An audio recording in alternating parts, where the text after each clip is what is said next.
சங்கீதம் 16ஆம் அதிகாரம் கூட சேர்ந்து எல்லாரும் வாசித்து ஆண்டவரை நம்பிக்கிறோம்.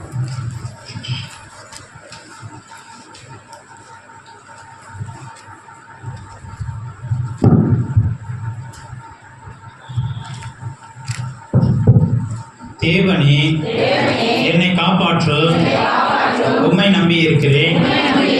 என் நெஞ்சமே, நீ கர்த்தரை நோக்கி தேவரே என் ஆண்டவராய் இருக்கிறேன். என் செல்வம் உமக்கு வேண்டியதாய் இராமல் பூமியில் உள்ள பரிசுத்தவான்களுக்கு நான் என் முழு பிரியாயத்தையும் வைத்திருக்கிற மகத்துவங்களுக்கும் அது வேண்டியதாய் இருக்கிறது என்று சொன்னாய். அந்நிய தேவனை நாடி பின்பற்றுகிறவர்களுக்கு வேதனைகள் பெருகும். அவர்கள் செலுத்துகிற இரத்தபான பலிகளை நான் செலுத்த மாட்டேன். அவர்கள் நாமங்களை என் உதடுகளினால் உச்சரிக்கவும் மாட்டேன். கர்த்தர் என் சுதந்திரமும் என் பாத்திரத்தின் பங்குமானவர். என் சுதந்திரத்தை தேவரீர் காப்பாற்றுகிறேன். நேர்த்தியான இடங்களில் எனக்கு பங்கு கிடைத்தது.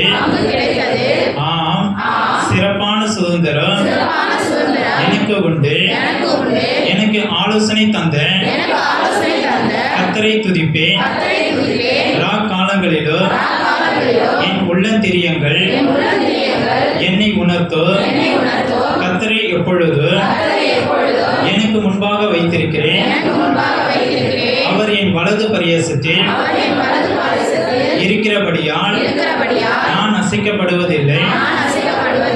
ஆகையால் என் இருதயம் பூரித்தது, என் மகிமை களி கூர்ந்தது. என் மாம்சமும் நம்பிக்கையோடு தங்கியிருக்கும். என் ஆத்துமாவை பாதாளத்தில் விடி. உம்முடைய பரிசுத்தவானை அழிவை காணவொட்டி ஜீவ மார்க்கத்தை எனக்கு தெரியப்படுத்துவீர்.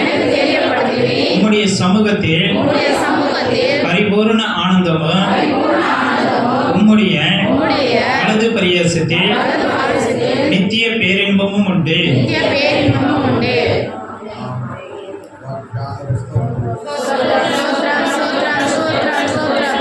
ஸ்தோத்திரம்.